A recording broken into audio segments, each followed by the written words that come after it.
যেই বিজেপি নাকি গঙ্গা বক্ষকে পরিষ্কার রাখার কথা বলে, তাহলে গোটা অর্থে আপনি আমি কি দেখছি, ঠিকভাবে সনাতন ধর্মের নিয়মও পালন হচ্ছে না।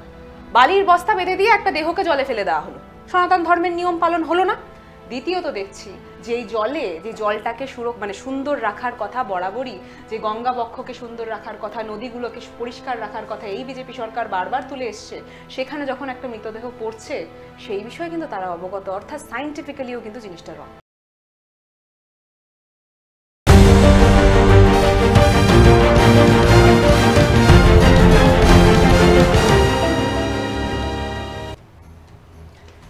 একদিকে শিক্ষা, অন্যদিকে ধর্ম।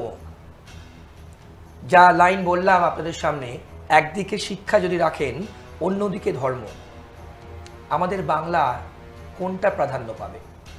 এই প্রশ্ন নিয়েই আমরা আজকের নীতি নির্ণয় না দুর্নীতির পর্ব শুরু করলাম। আপনারা দেখছেন ট্রাইব টিভি বাংলা, আপনাদের সঙ্গে আমি শান্তনু। ধর্ম এবং শিক্ষা এ বাংলায় যদি আমরা পাশাপাশি দুটোকে রাখি, আপনি যদি হন, আপনি কোনটাকে বাঁচবেন? এই প্রশ্ন আমার, আপনার, আমাদের প্রত্যেকের মনে। এ নিয়ে খুব ইন্টারেস্টিং পর্ব কিন্তু আজ আমরা আপনাদের সামনে তুলে ধরতে চলেছি। আমাদের সঙ্গে আছেন তৃণমূল কংগ্রেসের আইটি সেলের জেনারেল সেক্রেটারি উপাসনা চৌধুরী, আমার পাশে বসে আছেন। উপাসনা, আপনাকে নীতি নির্ণয়নের দুর্নীতি ট্রাইব টিভি বাংলার আজকের এই বিশেষ পর্বে স্বাগত। ধন্যবাদ। আপনি আমাদের অনুষ্ঠান শুরু করবার আগে অনেক কথা হচ্ছিল, আমি একদিকে যদি ধর্ম রাখি, বিরোধী দল এই মুহূর্তে ধর্মের রাজনীতি বাংলায় করতে চাইছে। মোহন ভাগবত এসে এখানে সভা করছেন, RSS সভা করছেন, আমরা জানি, কিছু ছবি দেখেছেন আপনারা। পাশাপাশি শিক্ষা রাখি, যেটা এই বাংলার, এই গ্রাম বাংলার বেস, রাইট, আমরা প্রত্যেকে জানি। এই নিয়েই আপনাকে যদি আমি জিজ্ঞেস করি, আপনার রাজনৈতিক কর্মকাণ্ডে এই শোতে আমরা বিভিন্ন রকম মানুষজনকে নিয়ে আসি, কিভাবে ব্যাখ্যা করবেন বাংলার মানুষ? সামনে নির্বাচন আসছে, হিন্দুত্ব তাস খেলছে বিজেপি, বলছে হিন্দু হিন্দু খতরে মে হ্যাঁ, হিন্দু খতরে মে হ্যাঁ, এই হলো ন্যারেটিভ। পাশাপাশি এই শিক্ষা, এ বাংলা মানে তো শিক্ষার জায়গা, শিক্ষাঙ্গন বলতে যা বোঝায়, বলুন আপনার ব্যাখ্যা। বিষয়টা হচ্ছে যে প্রশ্নটা আপনি তুললেন, যে বিজেপি যে বরাবরই ধর্মের রাজনীতিটা করছে, সেটা কিন্তু আমাদের প্রত্যেকটা মানুষের কাছে স্পষ্ট। আজকে কিন্তু এই জিনিসটার উপর আর কোনো ক্যামোফ্লেজ নেই, ভীষণ স্পষ্ট। এবার বাংলায় তাহলে বিজেপি ঠাঁই পাচ্ছে না কেন? আমি বারবার বলি, বাংলার পেটে কিন্তু শিক্ষা আছে, যে শিক্ষার কথা আপনি বললেন, এবং সেই জিনিসটা আছে বলেই এই বিভেদের রাজনীতিটা কিন্তু বাংলার কোনো মানুষই খাচ্ছে না এবং খাবেও না। একটার পর একটা যদি আমরা দেখি, নন্দীগ্রামের একটা কাঠির ইলেকশনের ঘটনা, একদম কদিন আগের ঘটনা, সেই জিনিসটাও যদি দেখি, তাহলে বিজেপির যেই জায়গাটা গড় বলা হতো, শুভেন্দু অধিকারীর গড় বলা হতো, সেই কাঠি তমলুক, সেই মেদিনীপুরের কথা, সেখান থেকেও কিন্তু তারা নিজেদের জমি হারাচ্ছে। এবং এই জন্যেই হারাচ্ছে কারণ এই ধর্মকেন্দ্রিক রাজনীতির বিষয়টা যে বাংলার কোনো মানুষই খায় না। ঠিক কদিন আগে বইমেলায় গেছিলাম, বইমেলার ভিড়টা দেখে বুঝলাম যে আমার বাংলা কিন্তু সত্যি ভালো আছে, এবং এটা কিন্তু বাস্তব বাংলার চিত্র। বাংলা কিন্তু বই মেলা, বই পড়বো, এবং এই যে নেশা, এটা কিন্তু বাংলার একটা অন্যতম নেশা, জানেন তো, যে বইয়ের গন্ধ, হাতে বই নিয়ে পড়বো, এটা কিন্তু বাংলার একটা শিক্ষা থাকলেই তো মানুষ বই পড়তে চায়, আরো জানতে চায়, জানাতে চায়, এটাই তো ট্র্যাডিশন হওয়া উচিত বাংলার। হ্যাঁ, এবং বাংলার কিন্তু সেই ট্র্যাডিশনটাই বরাবরই ফলো করছে, এবং তাই জন্যেই বাংলাতে বিজেপির কোনো ঠাঁই নেই। এবং 2026-এর কথা আপনি উল্লেখ করলেন, 2026-এও কোনো ঠাঁই হবে না, কারণ আমরা প্রত্যেকে একটা জিনিসের ব্যাপারে স্পষ্ট অবগত, যে রাজনীতির মধ্যে যে ধর্মকেন্দ্রিক বিষয়টা আসার কথাই নয়। ধর্ম কিন্তু রাজনীতির জিনিস না, ধর্ম কিন্তু বাস্তবে একটা শিক্ষা। এবং যারা এই ধর্মকেন্দ্রিক রাজনীতিটা করছে, তারা কিন্তু নিজের ধর্মের ব্যাপারে কতটা শিক্ষিত, সেটা একটা বড় প্রশ্ন। কারণ যদি আমি অযোধ্যায় ফিরে যাই, এবার এইটার জন্য একটু অযোধ্যায় ফিরতে হবে, জানেন তো, রাম মন্দির, রাম মন্দির আমাদের সনাতনী ধর্মের নিয়ম অনুসারে অর্ধ নির্মিত একটা মন্দির, অর্ধ নির্মিত দেহ। কখনো শুনেছেন একটা অর্ধ নির্মিত দেহর মধ্যে? অর্ধ নির্মিত কেন বলছেন? অর্ধ নির্মিতই তো রাম মন্দির, আপনি আমি প্রত্যেকেই দেখেছি। গোটা রাম মন্দিরটা কি পূর্ণ নির্মিত ছিল? তার পরবর্তীতে কি দেখলাম, যে রাম মন্দিরের রামলালার একদম মূর্তির উপর থেকে জল চুয়ে চুয়ে পড়ছে, কারণ সেই সময় উপরের যেই ভিতটা, ওই উপরের পোর্শনটা ঠিক মতো করাই হয়নি, বানিয়েই ওঠা হয়নি। তার পরবর্তীতে আবার কি দেখলাম, ঠিক 2 দিন আগের ঘটনা দাদা, রাম মন্দিরের যিনি প্রধান পুরোহিত ছিলেন, ওনার মৃতদেহ সরাজু নদীতে নিয়ে জলে হাতে এবং পায়ে বালির বস্তা বেঁধে দিয়ে ঠেলে ফেলে দেওয়া হলো। এটা কি বাংলার বা সেই মানুষটার অত্যাধিক সম্মান জ্ঞাপন আপনি মনে করেন? আমি তো মনে করি না, কারণ আমার ধর্ম তো কোনোদিনই এই জিনিসগুলো শেখায়নি। এবার বাস্তব চিত্রটা আবার এখানে এসে দাঁড়াচ্ছে যে ওখানে বলা হচ্ছে জল সমাধির কথা। জল সমাধির সাথে যুক্ত করা হচ্ছে আমাদের হিন্দু ধর্মের একটা ইতিহাসের একটা পাঠকে তুলে ধরে আনা হচ্ছে। তো জল সমাধি বাস্তবে যেই জিনিসটা ছিল এবং যেইভাবে ওনাকে সম্মান জ্ঞাপন করে সরাজু নদীতে ঠেলে দেওয়ার কথাটা বলা হচ্ছে, সেটার সাথে কিন্তু দুটো প্যারালালই যাচ্ছে না। কেন যাচ্ছে না? কারণ জল সমাধি কোনোদিনই এই জিনিসটা ছিল না যে হাতে পায়ে বালির বস্তা বেঁধে দিয়ে আমি জলে ঠেলে ফেলে দেবো, যেইভাবে সেই জিনিসটা করা হলো। এবার এই জিনিসটা হঠাৎ করেই কেন করা হলো? এই জিনিসগুলো তো একটা বিলুপ্ত প্রায় জিনিস হয়ে গেছিলো। আপনি আমি হয়তো অনেকেই যারা হিন্দু ধর্মকে সত্যি মানেন, হিন্দু ধর্মের লোকজন, তারাও হয়তো এই জিনিসটার ব্যাপারে স্পষ্ট অবগত ছিল না। হঠাৎ করে এই জল সমাধির কথা তুলে আনা, এবং তুলে কারা আনছে? খুব আশ্চর্যজনকভাবে সেই বিজেপি, যেই বিজেপি নাকি গঙ্গা বক্ষকে পরিষ্কার রাখার কথা বলে। তাহলে গোটা অর্থে আপনি আমি কি দেখছি? ঠিকভাবে সনাতন ধর্মের নিয়মও পালন হচ্ছে না। বালির বস্তা বেঁধে দিয়ে একটা দেহকে জলে ফেলে দেওয়া হলো, সনাতন ধর্মের নিয়ম পালন হলো না।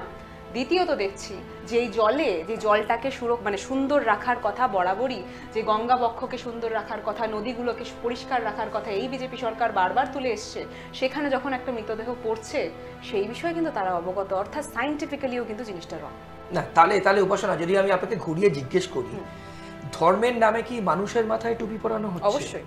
শুধু মানুষের মাথায় তো এতদিন ধরে টুপি পরিয়ে আসছিলেনই, এবার ভাবছেন একটু ভগবানকেও টুপি পরিয়ে দেবেন। কিন্তু ভগবান যে এতটা বোকা নয়, এবং তাই জন্যেই যখন অযোধ্যাকে নিয়ে ওরা টিপিক্যালি রাজনীতি করে গেলেন, তার পরবর্তীতে আমরা দেখলাম কি, যে অযোধ্যার স্বয়ং রামলালা ওনাকে খুব সুন্দর একটা কিক দিয়ে ওখান থেকেই বের করে দিলেন। এবং এটাই বাস্তব চিত্র, এটাই হবে। ভগবানকে রাজনৈতিক মঞ্চে যারা যারা নিয়ে আসবে তাদের সাথে কিন্তু এই জিনিসটাই হবে, এবং এটাই বিজেপির সাথে হচ্ছে। আজকে যখন কুম্ভের উদাহরণটাও দেখছি, কুম্ভ তো পুণ্যভূমি, কুম্ভ তো আমরা প্রত্যেকে যাচ্ছি। এবছর কুম্ভ নিয়ে যা যা হয়েছে, অভিশপ্ত তো কুম্ভ হয়ে গেল। কেন হলো জানেন? কারণ সেই কুম্ভকে নিয়ে রাজনীতি হচ্ছিল। এটাই আমি বলতে চাইছি। ভগবান কিন্তু উপর থেকে সবটাই দেখছেন। আজকে যখন কলিযুগের একদম এই সময় আমরা দাঁড়িয়ে আছি, তখন এই জিনিসটা বারবারই আমাদের মনে একবার হলেও চলে আসে যে আমাদের যেই জিনিসটা আপনি নিজে বললেন, যে বিজেপির লোকজন বারবার একটা জিনিস হিন্দুত্ববাদী লোকজনদের মাথায় ঢোকানোর চেষ্টা করছে যে আপ লোক খতরে মে হো। কাদের থেকে খাতরা? এটাই হচ্ছে ন্যারেটিভ। হ্যাঁ, হিন্দু খাতরায় নাকি? আচ্ছা, কাদের থেকে খাতরায় বলুন তো?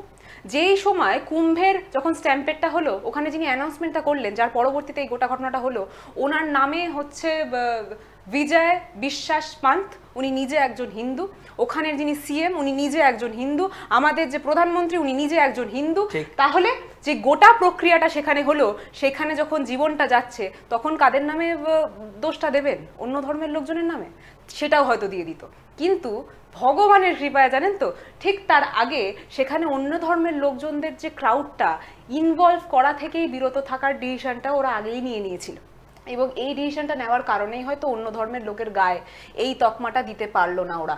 না হলে হয়তো আপনি আমি আজকে যে কনভারসেশনটা করছি, সেটা হয়তো আবার হিন্দু মুসলিম বিষয়ে কনভারসেশনই হয়ে যেত। কিন্তু উপাসনা, আমি একটু আপনাকে ইন্টারাপ্ট করি। আপনি যে পার্ট বললেন, নিশ্চয়ই বাংলার ক্ষেত্রে একদিকে শিক্ষা, অন্যদিকে ধর্মের রাজনীতি, সবটাই মানলাম। কিন্তু যেটা অযোধ্যা নিয়ে আপনি বললেন, তারপরও কিন্তু নির্বাচন হয়েছে অন্যান্য রাজ্যে, এবং এক রিসেন্ট দিল্লিতে দেখেছি 27 বছর পর সেখানে বিজেপি কিন্তু একদম ক্লিন সুইপ করেছে। কেন? তার আগে আপনি একটা জিনিস মিস করে গেলেন। তার আগে আজকে যে বিজেপি সরকারে রয়েছে, সেটা কিভাবে রয়েছে আপনি জানেন তো? মানে অর্থাৎ দুটো স্তম্ভের উপর বাজেটের ক্ষেত্রেও কিন্তু মানুষজন বলেছেন, বিরোধীরা বলেছেন, বিহারকে ভরকে দিয়া। হ্যাঁ, একদমই তাই। এবং সেটা তো দিতেই হবে, কারণ আমি তো দুটো স্তম্ভের উপর রিলাই করে বসে আছি। মানে একদিকে আমি এই মানুষটার উপর রিলাই করে, আর একদিকে অন্য একটা মানুষের উপর রিলাই করে বসে আছি। অর্থাৎ আমার নিজের কোনো ভিত নেই। বুঝতে পারছেন?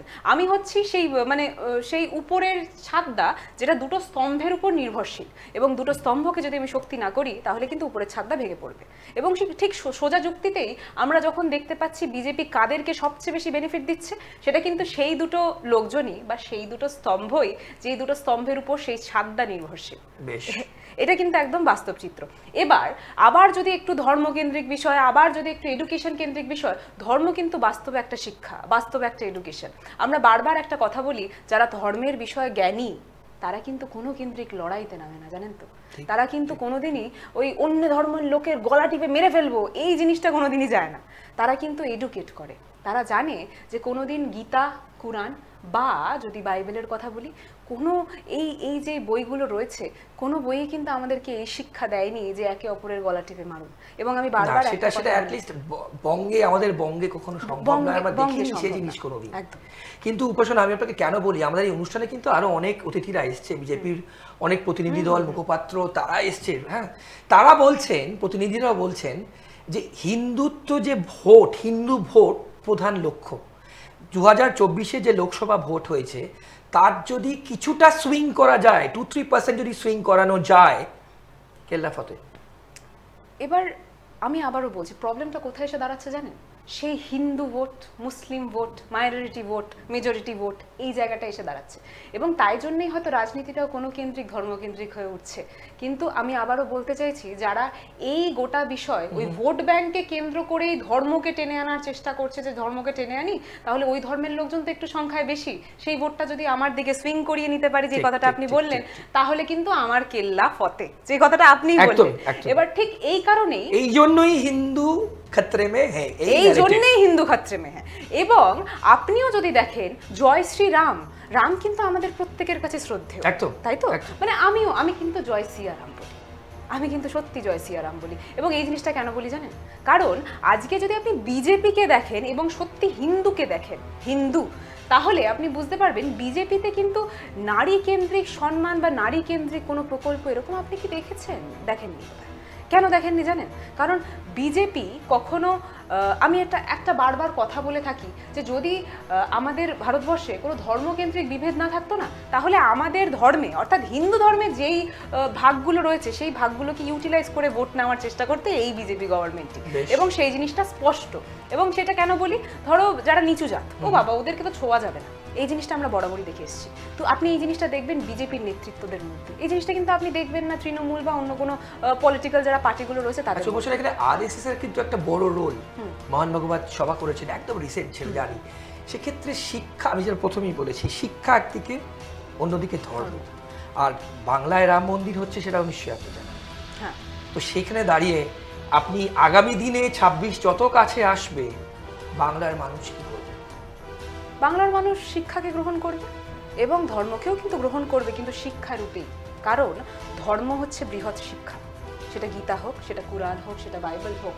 ধর্ম কিন্তু আমাদের জীবনে কিভাবে আগমন ঘটেছে জানেন? ধর্ম এইভাবেই আগমন ঘটেছিল যে মানুষ জাতিকে এক ধাপ এগিয়ে শিক্ষা দেওয়ার জন্য। এবং সেই শিক্ষাকে যখন আমাদের ডিবেটটা যখন আমরা করছি, বা এই কথার কনভারসেশনটা যখন আমরা করছি, ইন্টারভিউতে দিচ্ছি, সেখানে আমরা না শিক্ষা এবং যখন ধর্মকে ভিন্ন করছি, এটা বাস্তবে শিক্ষা বা রাজনীতি বিভেদ যদি করতাম তাহলে হয়তো আরও ভালো হতো। কারণ ধর্ম বাস্তবেই কিন্তু একটা শিক্ষা, এবং এই ধর্মের ব্যাপারে যারা শিক্ষিত নয় তারাই কিন্তু ধর্মকে নিয়ে রাজনীতি করে। এইটা আমার ব্যক্তিগত মত। কারণ আমি আবারও বলছি যে প্রত্যেকটা মানুষরা শিব পুজো করেন, যে প্রত্যেকটা মানুষরা স্বয়ং বিষ্ণুকে পুজো করেন, বা যদি আল্লাহকে মানেন, বা যদি আমি বলি খ্রিশ্চানকে, মানে অর্থাৎ খ্রিশ্চান ধর্মে যে লোকজনরা রয়েছে তারা জিসাস ক্রাইস্টকে মানেন। আমরা কিন্তু বাংলায় কোনোদিনই এই জিনিসটা শুনিনি যে ধরো উদাহরণে সরস্বতী পুজো নিয়ে আমরা কিন্তু একটা চিত্র দেখলাম বাংলায়। কিন্তু উপাসনা, একটু এগোনোর আগে আপনাকে বলি, বাংলায় কিন্তু আমরা কলকাতাতে, বিশেষ করে বাংলাতে, পুলিশ দিয়ে সরস্বতী পুজো একদমই না। কোন বিষয়ের কথা বলছেন বলুন তো? এই বছরই আমরা জানি সেটা। কোনটা? নদিয়া? একদম, নদিয়ার ঘটনা কলকাতাতে হয়েছে। কলকাতায় একটা কলেজের কথা বলছি। কেন হলো আমি বলছি। এবার এই যে, ধন্যবাদ এই প্রশ্নটা করার জন্য। যেই কলেজটায় হয়েছে সেই কলেজটা হচ্ছে সাউথ কলকাতার বুকে একটা অন্যতম কলেজ, আমি কলেজের নামটা এখানে নিচ্ছি না। সেই কলেজে নাকি পুলিশ দিয়ে সরস্বতী পুজো করা হলো, এবং এই কথাটা ভীষণভাবে সার্কুলেট করা হলো। আমি এই বিষয়টা নিয়ে হয়তো 5টা-10টা চ্যানেলে ইন্টারভিউও দিয়েছি। কেন দিয়েছি জানেন? তারা যখন আমাকে প্রশ্নটা করছে, আমি তাকে একটা কথাই বলছি, যে তোরা খুঁজে খুঁজে আমাকে এই প্রশ্নটা কেন করছিস, কেন বলছিস এটা বাংলার চিত্র? কারণ এই গোটা বিষয়টাতে ওদের কাছে দুটো জিনিসই রয়েছে, এটা কিন্তু বাংলার চিত্র নয়। নদিয়া এবং বলেই দিই যোগেশচন্দ্র চৌধুরী ল কলেজ, যেই কলেজটার কথা এখানে উল্লেখিত হচ্ছে, স্যার উল্লেখ করলেন, তো সেই গোটা কলেজটাতেই কলেজের প্রিন্সিপালকে বিজেপির পদাধিকারী।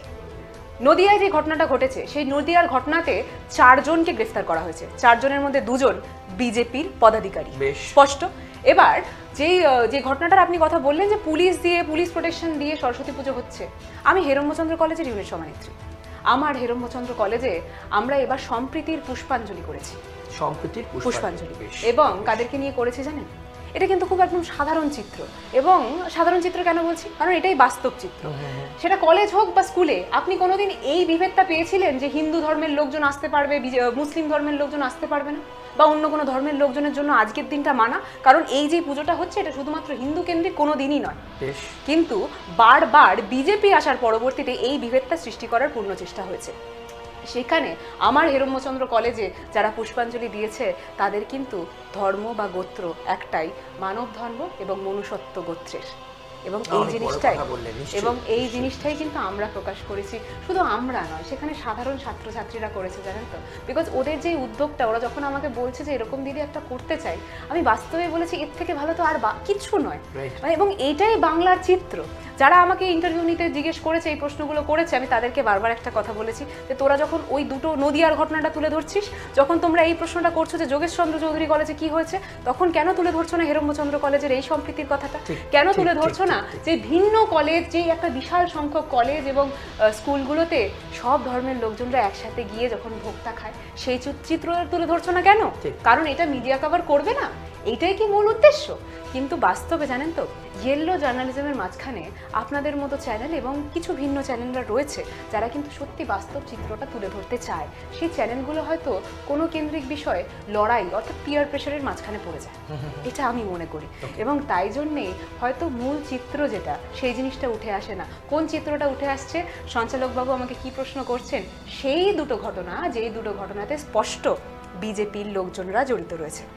আবারও বলি, এক জায়গার প্রিন্সিপাল বিজেপির মুখপাত্র, আর এক জায়গায় যে দুজনকে ধরা হয়েছে আমাদের ধর্মীয়, আমাদের সরস্বতী মায়ের মূর্তি ভাঙা নিয়ে, সেই চারজনের মধ্যে বিজেপির দুজন পদাধিকারী, অর্থাৎ পঞ্চায়েতের প্রধান থেকে শুরু করে সেই পঞ্চায়েতের পদাধিকারীরা। বেশ, উপাসনা, একটু আগে আপনার সাথে যখন আমার কথা হচ্ছিল, আমরা অন্যান্য অনুষ্ঠানেও মানুষদের সঙ্গে ম্যাক্সিমাম দেখেছি প্রত্যেকেই কিন্তু জয় শ্রীরাম বলে। বিজেপির যারা সমর্থক তারা কিন্তু সব ক্ষেত্রেই জয় শ্রীরাম বলেন।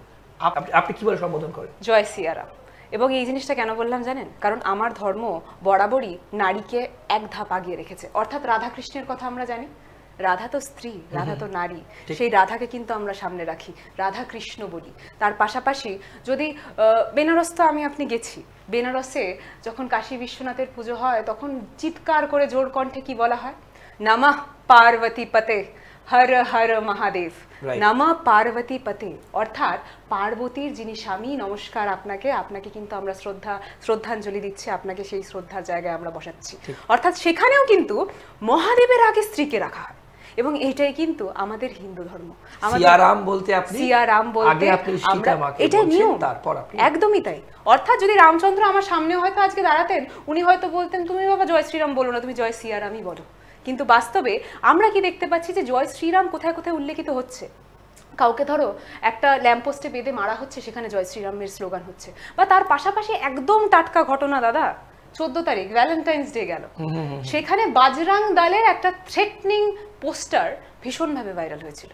সেই থ্রেটনিং পোস্টারে উপরে এবং নিচে, উপরে 3টে নিচে 3টে জয় শ্রীরাম করে লেখা আছে।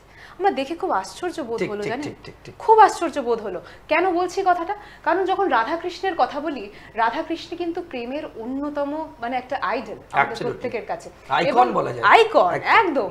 তো সেখানে যখন জয় শ্রীরামের কথা বলছি বা জয় সিয়া রামের কথা বলছি, আমি আবারও বলছি, সেখানে সীতামাতা এবং রামচন্দ্রের যে প্রেম কাহিনী, সেটাও কিন্তু একটা অন্যতম দাগ কেটে গেছে আমাদের প্রত্যেকের জীবনে। তো সেইখানে সেই রামের কথা উল্লেখ করে সেখানে বজরং দল এই পোস্টার ফেলছে। কতটা অজ্ঞ, কতটা অশিক্ষিত হলে, নিজের ধর্মের ব্যাপারে একদমই জ্ঞানহীন হলে এই জিনিসটা কেউ করতে পারে? এবং সেটার জন্য কিন্তু আমরা একটা কাপল প্রোটেকশন ফোর্সও নামিয়েছিলাম গোটা বঙ্গে, একদম। কারণ ভালোবাসা যেই জিনিসটা, সেটা কিন্তু কেউ ঠিক করে দেওয়ার নয়। অর্থাৎ আজকে বাংলার অবস্থা কি হয়ে দাঁড়িয়েছে, বাংলা বারবার বলতে বলতে বাংলার কথা মুখ থেকে বেরিয়ে আসে। ভারতবর্ষের অবস্থাটা বিজেপির আমলে কি হয়ে দাঁড়িয়েছে জানেন? আমি কি খাবো, বিজেপি ঠিক করে দেবে। আমি কি পড়বো, বিজেপি ঠিক করে দেবে। আমার বাড়িতে কি রং হবে, বিজেপি ঠিক করে দেবে। আমি কার সাথে প্রেম করবো, বিজেপি ঠিক করে দেবে। রীতিমতো এই জিনিসটা হয়ে দাঁড়িয়েছে। এবং সেটার জন্য তার সাথে একটু ইন্টারাপ্ট করলাম, তার সাথে এই যে হিন্দুত্ব নিয়ে আপনি কথা বললেন, আপনি যেভাবে ব্যাখ্যা করলেন জয় সিয়ারাম কেন, একদম হিন্দুত্ব নিয়ে যারা প্রচার করে, হিন্দুত্ব নিয়ে যারা মানুষের সামনে আসে, তাদের মনে হয় হিন্দুত্বর একটা পার্ট ডেফিনেশন আপনার থেকে জানা উচিত। আমি মনে করি যে এই জিনিসটাই অ্যাকচুয়ালি বাস্তব হিন্দুত্ব। অর্থাৎ হিন্দুত্ব মানে কিন্তু একটা বাচ্চা মেয়ের হাতে পড়াশোনার পেনটা সরিয়ে দিয়ে তার হাতে অস্ত্র তুলে ধরা নয়। হিন্দুত্ব মানে কিন্তু যে আমার পাশাপাশি যে প্রত্যেকটা মানুষের অসুবিধা হচ্ছে তার পাশে গিয়ে আমার দাঁড়ানো। এবং সত্যি বাস্তবে পেনের থেকে বড় অস্ত্র কিন্তু আর কিছু নেই, অর্থাৎ শিক্ষার থেকে, যে কথাটা বারবার উঠে আসছে, শিক্ষার থেকে। এবং সেই জিনিসটা কিন্তু আমার ধর্ম আমাকে শেখাচ্ছে। শিক্ষা না থাকলে তো আপনি পেন ধরতে জানবো না। হ্যাঁ, কি লিখবো বলুন? যদি না থাকে আপনি পেন ধরলেও তো লিখতে পারবো না। লিখতে না পারলে তো আপনি বলতে পারবেন, ব্যাখ্যা করতে পারবো না পারলে তো আপনি বোঝাতে পারবেন। এই যে আজকে যে আমি আপনি কথা বলছি, সেখানে এত কথা আপনার আমার মনের কথাগুলো উঠে আসছে কি করে? কারণ আমি আপনি দুজনেই কিন্তু একটা শিক্ষা গ্রহণ করেছি, এবং তারপর সেই শিক্ষাটা কিন্তু শুধুমাত্র পুঁথিগত শিক্ষা নয়, সামাজিক শিক্ষা, মানুষ হিসাবে মানুষের পাশে থাকার শিক্ষা, সব শিক্ষাটাই কিন্তু গ্রহণ করতে হয়। এবং বারবার যখন আমরা শিক্ষার সাথে ধর্মের কথা বলি, আমি আবারও বলছি, শিক্ষা এবং ধর্ম কিন্তু দুটো ভিন্ন জিনিস নয়। শিক্ষা এবং ধর্ম কিন্তু এই দেহের দুটো হাত। কিন্তু মানুষের সামনে এরকমই কিন্তু পরিবেশন করা হচ্ছে বিজেপি। শিক্ষা একদিকে, ধর্ম একদিকে। হিন্দু খাতরে মে হে। অবশ্যই আমরা প্রত্যেকে যারা হিন্দু রিলিজনে বিলং করে তারা খাতরে মে হে। সুতরাং ওই ভোট পার্সেন্টেজ যেটা বললাম উপাসনা লোকসভা ভোটে হয়েছিল, আমরা বিজেপির অনেক লোকজন এখানে বসে এই অনুষ্ঠানেই বলেছেন, আপনারা সেই পর্ব দেখেওছেন, আমাদের প্রধান লক্ষ্য সেইটাই। আচ্ছা, অসুর কি ভিন্ন ধর্মের ছিলেন? অসুর মা দুর্গা যার বধ করেছেন, উনি কি ভিন্ন ধর্মের? এই প্রশ্নটা ট্রাইব টিভির প্রত্যেকটা দর্শকের কাছে থাকবে।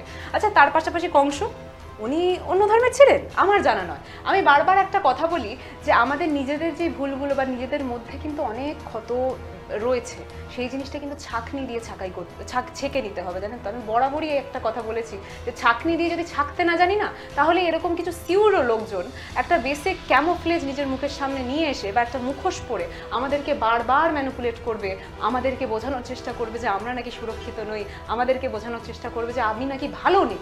কিন্তু বরাবরই আমরা তো গোটা ভারতবর্ষ এই ভালোটাই থেকে এসছে। গোটা বড় ভারতবর্ষ কিন্তু ঈদে যেইভাবে সেলিব্রেট করে এসছে, সমানভাবে দুর্গা পুজোতে কিন্তু আমরা কোনো ধর্মের বিভেদ দেখিনি। সবাই মিলে একসাথে খেতে গেছি, একসাথে দুর্গা দর্শনে গেছি, সমানভাবে ক্রিসমাস, বড়দিন। এই মানে আমাদের যেই জায়গাটা আমরা এখন বসে আছি তার ঠিক পাশেই পার্ক স্ট্রিট। পার্ক স্ট্রিটে কত সংখ্যক ভিড় হয়! হ্যাঁ, তাহলে অ্যালেন পার্কে আমি আপনি প্রত্যেকেই গেছি। কিন্তু সেটা কি আমাকে এবার এটা যদি বিজেপি শাসিত অন্য কোনো রাজ্য হতো, তখন বলা হতো এই কি করে যাচ্ছ তুমি, কিভাবে যাচ্ছেন আপনি, কেন?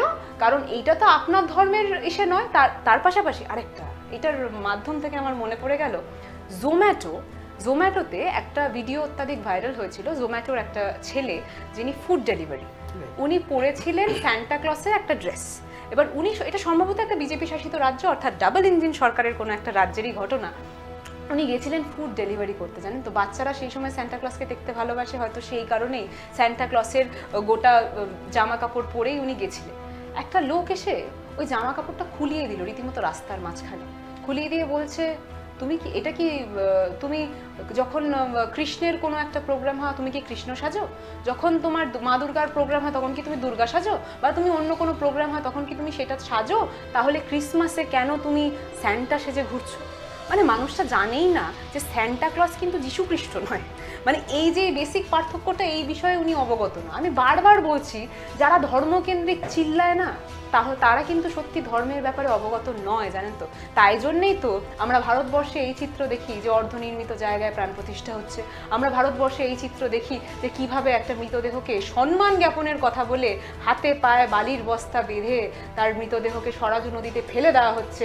সেখানে নয় সায়েন্টিফিক দিকটাও রক্ষা হচ্ছে না, এবং আমাদের ধর্মকেন্দ্রিক বিষয়টাও রক্ষা হচ্ছে না। কিন্তু হ্যাঁ, ভারতবর্ষের চিত্র আমরা এটাও দেখেছি যে কিভাবে যখন কুম্ভে একজন হিন্দুর দোষে 50টা হিন্দুর জীবন যাচ্ছে, সেই তার পরিবারের পাশে কিন্তু একটা ভিন্ন ধর্মের মানুষরা দাঁড়াচ্ছে, মানুষ হিসাবে। এটা সবথেকে বড় একটা উদাহরণ। উপাসনা, আমাদের সময় প্রায় শেষ প্রশ্ন করব, একটু ডিফারেন্ট প্রশ্ন করলাম। এই যে ডাবল ইঞ্জিন সরকার আপনি বললেন, দিল্লিতে একদম লেটেস্ট নির্বাচনে কিন্তু আপ সাফ হয়ে গেছে, বিজেপি সেখানে চারিদিকে যমুনা দিয়ে পদ্ম ফুটছে।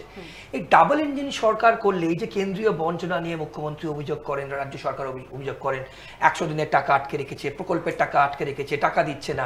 ডাবল ইঞ্জিন সরকার হলে আপনি তৃণমূলের একজন আইটি সেলের জেনারেল সেক্রেটারি কি মনে করেন যে সেই রাজ্যের অগ্রগতি ডাবল ইঞ্জিন সরকার যে রাজ্যে নেই সেই রাজ্যের থেকে তাড়াতাড়ি গ্রোথ তাড়াতাড়ি হবে? খুব সংক্ষেপে বলুন।